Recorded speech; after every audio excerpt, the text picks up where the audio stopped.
We have demonstrated that the voltage drop between the plates of a capacitor is proportional to the amount of charge that's placed on those capacitor plates, and that is described through the equation Q equals CV. In this equation, Q is the total amount of charge on one of the plates of the capacitor. Remember that both plates will hold the same amount of charge, just with opposite signs.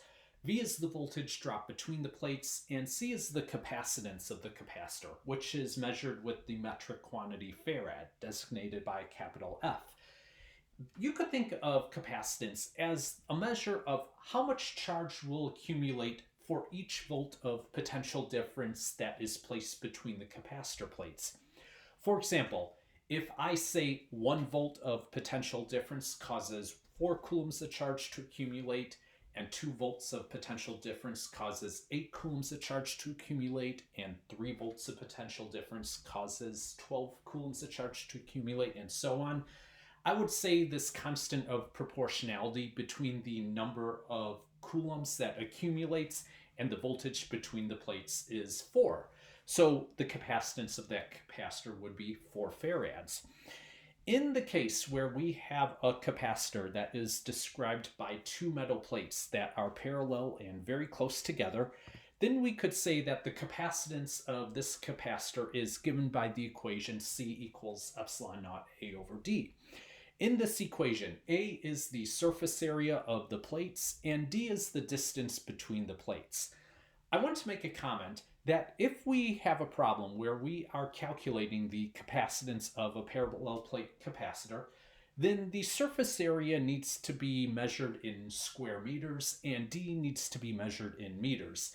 It will be common to encounter a scenario where you are given an area in square centimeters or square millimeters, and D is very often going to be given to you in a problem measured in millimeters. So you will need to convert A and D into square meters and meters respectively. The equation for capacitance given on this slide, C equals epsilon naught A over D, applies exclusively when our capacitor consists of 2 parallel plates that are very close together.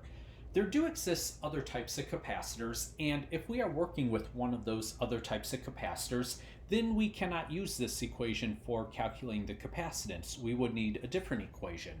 I want to emphasize right now that no matter what type of capacitor we are considering, the relationship Q equals CV will always apply. The amount of charge on one of the capacitor plates will always be proportional to the voltage drop between the capacitor plates, and that constant of proportionality is the capacitance. For example, let us suppose we are working with a capacitor that consists of 2 spheres. We'll say there is an inner sphere of radius A and it is surrounded by a larger outer sphere of radius B.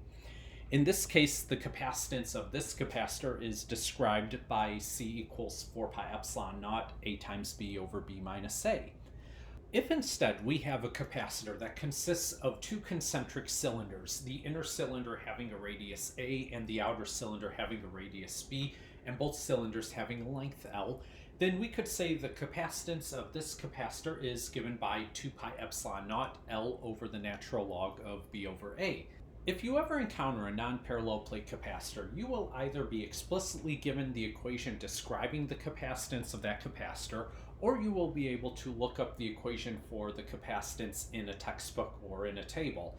It is possible to prove the results shown on this slide, but the derivation is beyond the scope of this course.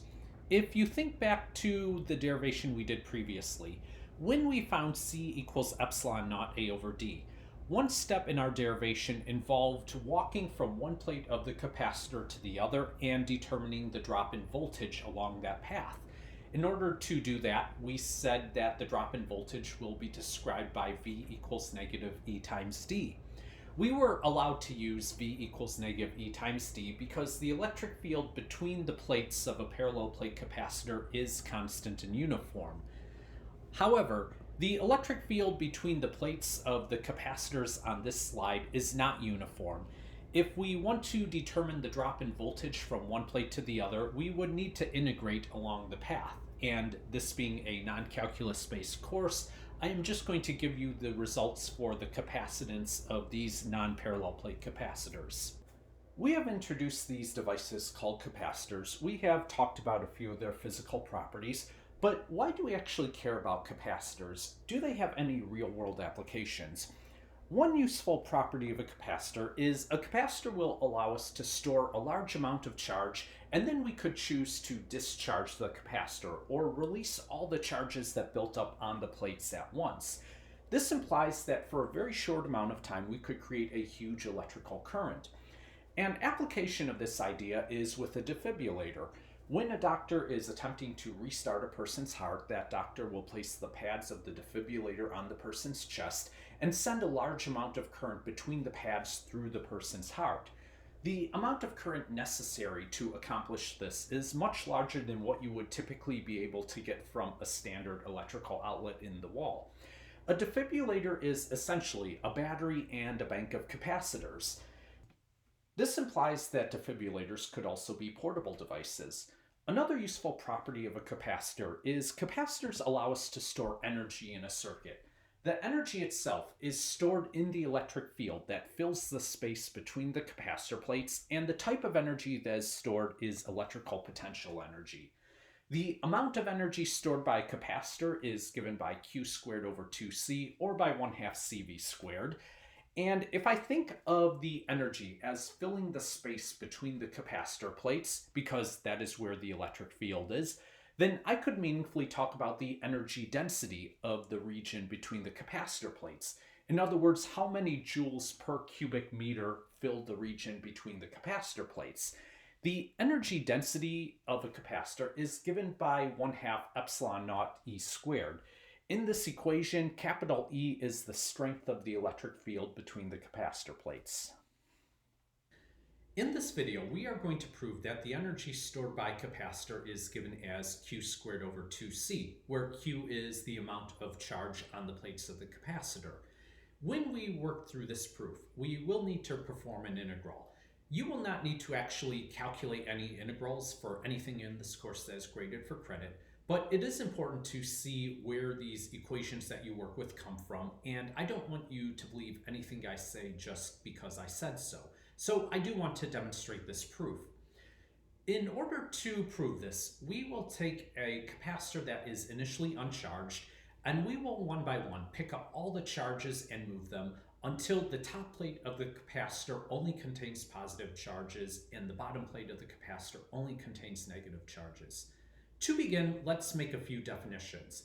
We will say that lowercase q is the amount of charge on the capacitor plates at an arbitrary moment in time. We will say that initially the capacitors are uncharged, so initially lowercase q is going to be equal to 0. I then move all the charges one by one until the top plate only contains positive charge and the bottom plate only contains negative charge. And when I am done, I will say the final or the maximum charge on the plates is given by uppercase q. So based on these definitions, I will treat lowercase q as a variable, the amount of charge on the plates at any arbitrary time, but uppercase q is treated more as a constant, the final amount of charge on the plates when I'm all done. Shown in the picture here is the capacitor at an intermediate time. There is more positive charge on the upper plate and more negative charge on the lower plate, but we are not yet done moving all the charges around into their final position. The first thing we're going to do is we are going to ask, how much energy will it take to pick up one charge and move it to its appropriate plate? So pause the video and think about how much energy it will cost to move this one charge to the upper plate. The amount of energy it takes to pick up one charge and move it from one plate to the other could be written as Q times delta V. What is our justification for this claim? Remember that we said potential energy could be thought of as the energy associated with the arrangement of particles in a system. We have a change in the arrangement of the particles in the system. Initially, all the charges were in their position and this positive charge was on the lower plate, and then we picked up that one charge, we moved it, we have changed the arrangement of the particles in the system. So I could meaningfully talk about a change in potential energy. This change in potential energy will be written as Q delta V. Now, what actually happened, I had to come along, pick up that positive charge, I had to move it against the electric field. So, in order to deposit this positive charge on the upper plate, I needed to push it against the electric field. I needed to insert energy into the system. We said last semester that you could think of the work done as the amount of energy given to an object. So I could say that the amount of work I did in pushing this charge from the lower plate to the upper plate could be written as W equals Q delta V. Now let's think about what we are actually doing here. Initially, we begin with two plates that are uncharged.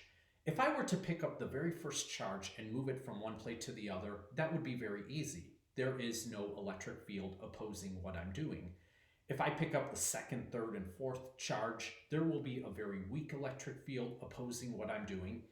But as the plates become more and more charged, the electric field between the plates will grow stronger and it will be more difficult to move subsequent charges. The question we are asking could be rephrased as, how much work in total will it take me to arrange all the charges into their final configuration? Because the capacitor is initially uncharged, I could say that represents an energy of 0. But in moving the charges around, I am doing work on them, I am giving energy to the capacitor, and after I have moved the final charge into place, I have done all the work that I'm going to do on the system. So I have given some amount of energy to the system, and the amount of energy I have given to the system will be the amount of energy stored by the capacitor. The amount of work it takes me to move an infinitesimally small amount of charge dq will be dw, and dw is related to dq by dw equals dq delta v. Let's think about what we are doing here. Before I have moved the very first charge into place, I have not done any work yet on the system. So initially I have done 0 amount of work. But then I move the first charge, I move the second, the third, and so on. And by the time I have moved the very last charge into place, I have done all the work that I'm going to do on the system. Adding up the contribution to the work done in moving every single charge could be thought of as integrating from when I moved my very first charge, at that point I have done 0 work, to when I move my very last charge. At that point, I have done the total amount of work that I'm going to do. On the right-hand side of this equal sign, we are looking at the amount of charge contained on the capacitor plates. Initially, the capacitor plates are uncharged, so before we move the very first charge, the charge on the capacitor plates is going to be 0. But when we move the final charge into place, the capacitor plates will contain an amount of charge capital Q. So I could say I go from initially uncharged capacitor plates to fully charged capacitor plates. As a short aside, when you are performing an integral, you could imagine that the limits of integration denote an initial state and a final state. Now, what do I mean by initial state and final state? On the left-hand side of the equal sign, I am looking at the work done. So I will look at the initial amount of work done and the final amount of work done. On the right-hand side of the equal sign, I am looking at the amount of charge on the capacitor plates. So in that case, I would look at the initial amount of charge on the plates and the final amount of charge on the capacitor plates. We still have to account for this term delta V. Delta V is the voltage between the capacitor plates. Because at all times Q equals CV applies, I could say that the voltage between the capacitor plates could be written as delta V is equal to Q over C. Because Q here is the amount of charge on the capacitor plates at an arbitrary moment in time, I am using a lowercase q. So therefore, I could write the integral from the initial amount of work done to the final amount of work done over dw is equal to the integral from the initial amount of charge on the plates to the final amount of charge on the plates, dq times q over c. On the left-hand side of this equal sign, I am integrating from 0 to the total amount of work done over dW, so I will just get W total. On the right-hand side of this equal sign, the capacitance is a constant, so I could bring 1 over C out front, and then I will have the integral from 0 to capital Q of dq times Q. Now the integral over Q is going to be Q squared over 2, so I could write the total amount of work done is going to be 1 over C times Q squared over 2, evaluated from 0 to capital Q. We could then say that the total amount of work done in moving all of the charges into place will be given by Q squared over 2C. Remember that we said the total amount of work we do in moving all the charges into place could also be thought of as the amount of energy we give to the capacitor. So I could say that at this point, after all the charges have been moved into place, the capacitor will hold an amount of energy given as Q squared over 2C. At this point, we have proven that the energy stored by a capacitor could be written as Q squared over 2C. Because I have the relationship Q equals CV, I could also write the energy stored by a capacitor as CV squared over 2C. And simplifying this expression, I could write the energy stored by a capacitor as 1/2 CV squared. So we have now derived both equations that we presented in the lecture slides for the energy stored by a capacitor.